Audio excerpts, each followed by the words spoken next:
This is not how trade dominance collapses. Most people think this is about lumber prices. Canada and China signing agreements for timber exports and forest product supply chains.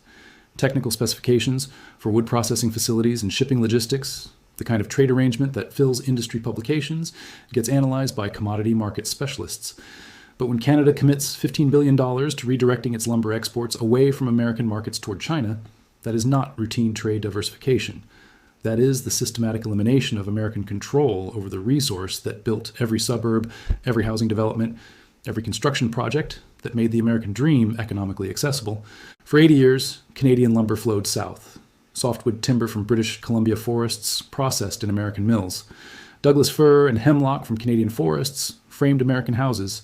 The infrastructure existed, the trade relationships were established. The profits supported both economies, and everyone understood that North American lumber was essentially integrated under American market coordination. Trump destroyed that arrangement in 36 months. Not through military action or diplomatic pressure, but by treating Canadian natural resources like American strategic assets, where Canadian export decisions were subordinate to American market interests. First, with softwood lumber tariffs reaching 30% on Canadian exports, then with threats to restrict Canadian resource access to American markets unless Canada prioritized American housing needs over global trade opportunities. Then with explicit demands that Canada limit exports to countries America considered strategic competitors. He assumed resource dependence meant permanent subordination, that American market size gave Washington permanent leverage over Canadian export decisions, that geography made alternatives economically impossible. Instead, he gave Canada the strategic justification to do what global trade had always made possible: build resource export relationships that make American market access optional rather than mandatory. Mark Carney announced the Canada-China Comprehensive Lumber Partnership in Vancouver, February 14, 2026. Not in Washington, where trade protocols would require American consultation. Not through USMCA channels, where American lumber interests could demand coordination oversight. In British Columbia, standing next to Chinese Commerce Minister Wang Wentao, speaking directly to an audience that included executives from every major Canadian forestry company and representatives from China's construction and manufacturing industries. The commitment was unprecedented. 15 billion Canadian dollars over 8 years, matched by 12 billion yuan from China. Combined investment approaching $30 billion specifically for timber processing infrastructure, shipping capacity, and forest management systems that would operate independently of American lumber market coordination while providing comprehensive wood product supply that exceeds anything individual North American markets can absorb. This is not theoretical trade development. This is the construction of parallel lumber supply chains designed to make American housing market dependence on Canadian wood irrelevant within a decade. Lumber represents the foundation of American residential construction and housing affordability. Traditional home building depends on Canadian softwood because American forests cannot provide sufficient quality timber at competitive prices. Canadian lumber provides the structural integrity for 70% of American residential construction. Without Canadian wood, American housing costs increase dramatically, construction timelines extend, and homeownership becomes economically inaccessible for middle-class families. The entity that controls Canadian lumber exports controls the economic accessibility of American home ownership. Every house frame, every construction project, every housing development becomes either affordable or expensive depending on who controls the wood supply that makes residential construction economically viable. For decades, the United States maintained commanding leverage over Canadian lumber through market size and trade agreements. American construction companies purchased Canadian timber through established supply chains. American homebuilders designed projects around Canadian wood specifications. American lumber distributors coordinated Canadian imports to meet American construction demands. That control is ending through Canadian coordination that excludes American market participation. The Canada-China partnership brings together complementary lumber capabilities that collectively exceed American market capacity. Canada contributes world-class forest resources through sustainable logging operations in British Columbia, Alberta, and Ontario. Canadian forestry companies provide advanced timber processing technology and forest management expertise. Canadian lumber quality standards meet or exceed any global construction requirements. China contributes massive construction demand through urbanization projects, requiring millions of tons of timber annually.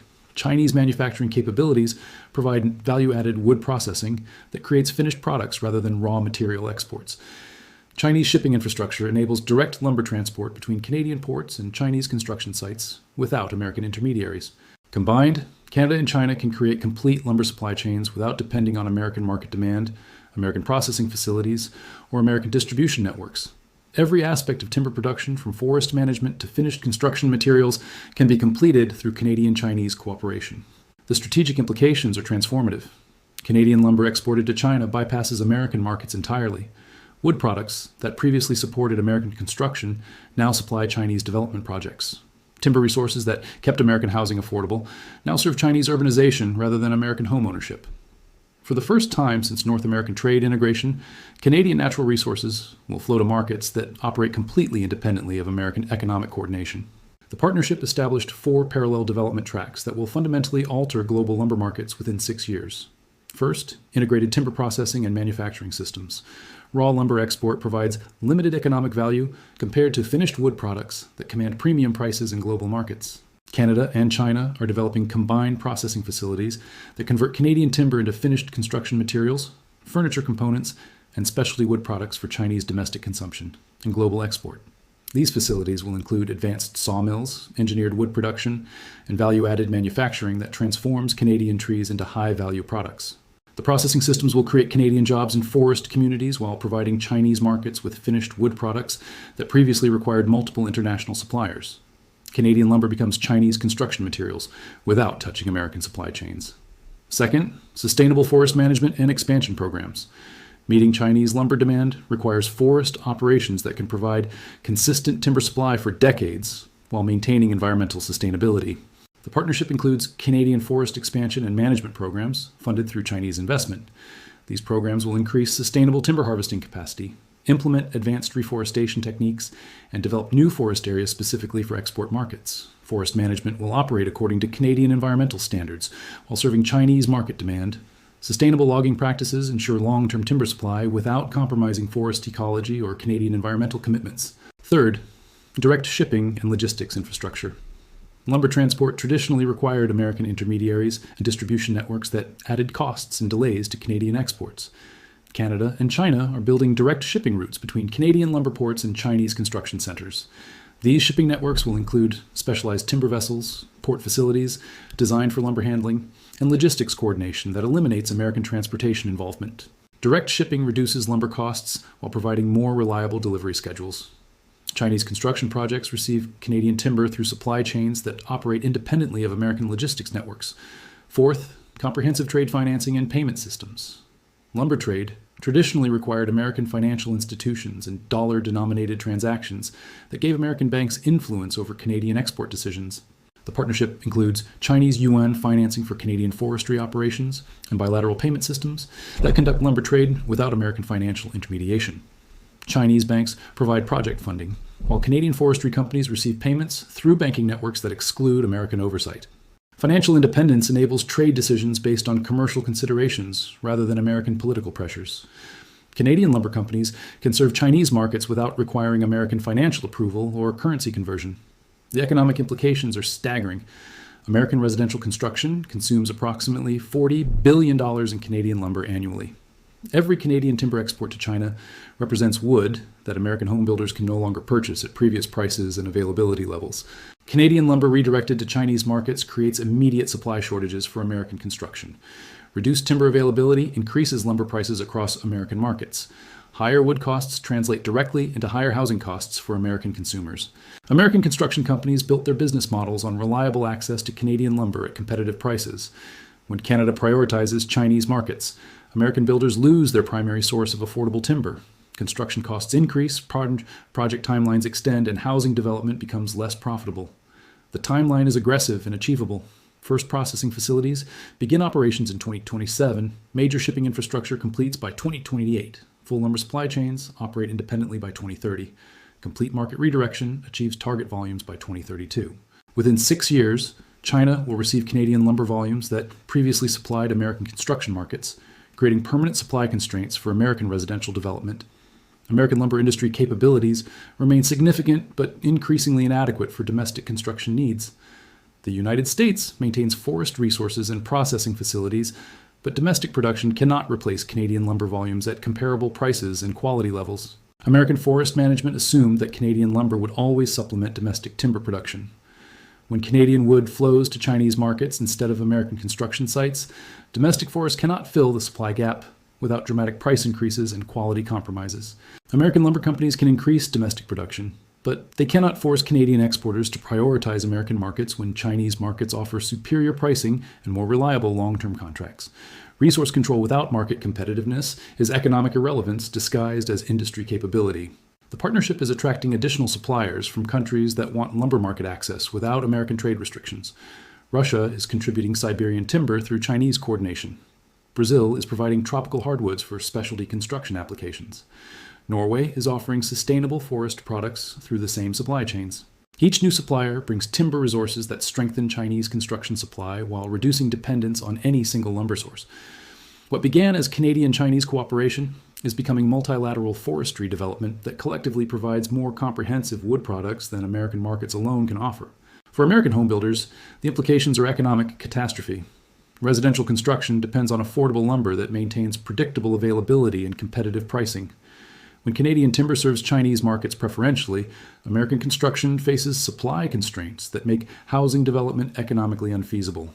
The American construction industry built its expansion on Canadian lumber that provided quality timber at prices that made homeownership accessible to middle-class families. When lumber costs increase by 30 to 50% due to supply constraints, residential construction becomes profitable only for luxury housing markets. Housing affordability depends on construction costs that include lumber as the primary expense variable. When Canadian wood flows to Chinese markets, American construction costs increase systematically, making homeownership unaffordable for families that previously qualified for mortgages. The transformation is already beginning. Major Canadian forestry companies are redirecting export capacity toward Chinese markets that offer long-term contracts and premium pricing.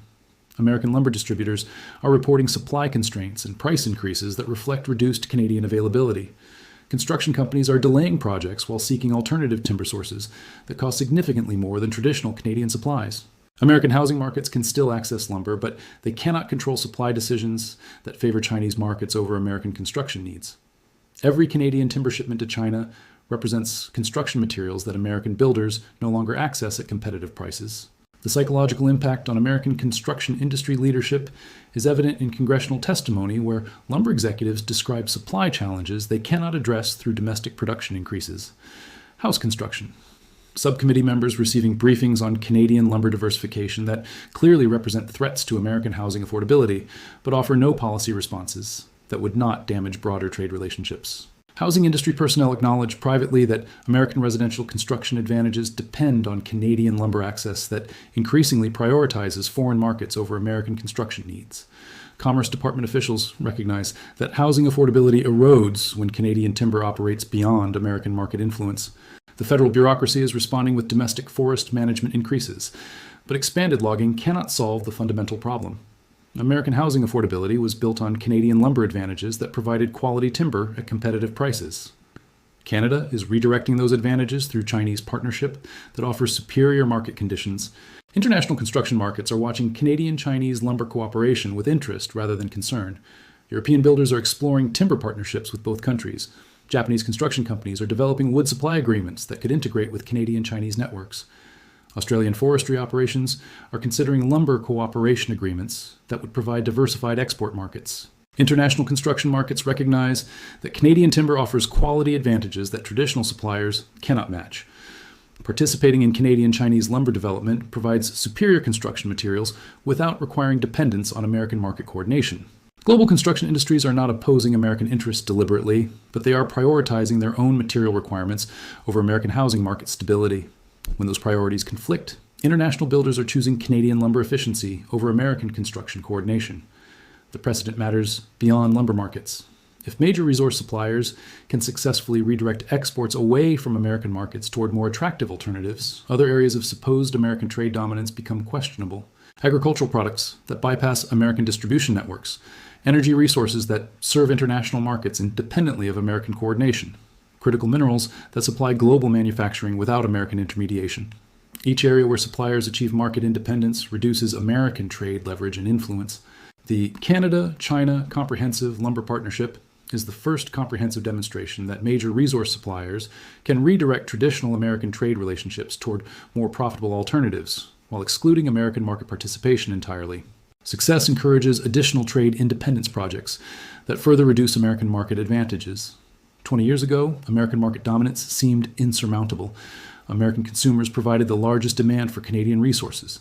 American companies coordinated North American trade flows. American market coordination ensured that Canadian exports depended on American economic leadership. The lumber partnership breaks that pattern completely. Canada is redirecting timber exports toward Chinese markets that provide superior commercial terms while excluding American trade coordination entirely. Trump wanted to demonstrate that Canadian resources needed American market access for economic viability. Instead, he motivated Canada to develop lumber export relationships that make American market participation optional rather than essential. By the time Washington acknowledges the shift, Canadian lumber will already supply Chinese construction projects that previously would have served American housing markets. Timber resources will already operate beyond American trade oversight. Canadian export decisions will already function independently of American market coordination. History does not reverse because it is misunderstood. Trade dominance is shifting from American control toward bilateral resource relationships that exclude American market intermediation. Lumber exports are restructuring around Canadian-Chinese supply chains that operate beyond traditional American trade oversight. Resource control is distributing among suppliers who choose market cooperation over trade subordination and discover they can achieve more together than under American coordination. They can no longer trust to prioritize supplier interests over American consumer demands. The American dream was built on Canadian lumber that made home ownership affordable. That lumber is now building Chinese cities, while American housing costs spiral beyond middle-class reach. Trump threatened Canadian trade. He got Chinese construction supplied by Canadian forests, while American families can no longer afford the houses that Canadian timber once made economically accessible.